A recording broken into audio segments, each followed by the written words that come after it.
Over the past dozen years, I have been teaching at Lancaster Bible College Capital Seminary as a visiting professor.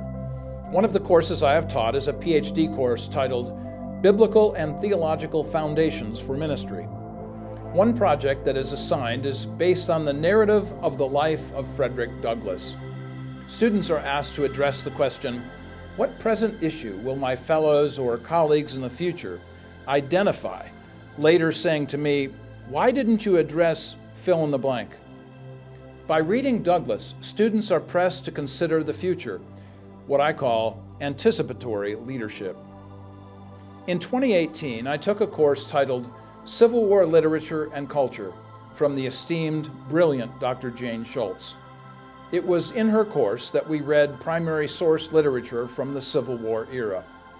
At the end of the course, I wrote my final project on the theological foundations for the Abolitionist movement.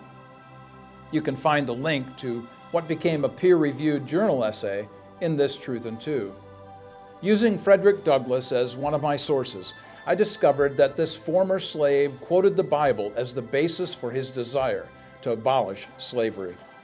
Douglass looked to the future, to see ahead, to anticipate the abolition of America's sin of slavery. And now I ask students to consider their anticipatory leadership for future generations. You can find a 3-part video series titled What Box Leadership, linked in this Truth and Two, which asks us all to consider our future, to peek around the corner, to anticipate future consequences of ideas that we promote now. For Truth and Two, this is Dr. Mark Eckel, president of the Comenius Institute, personally thankful for the truths from Scripture outlined by Frederick Douglass as we celebrate on this holiday the life and work of Dr. Martin Luther King, Jr.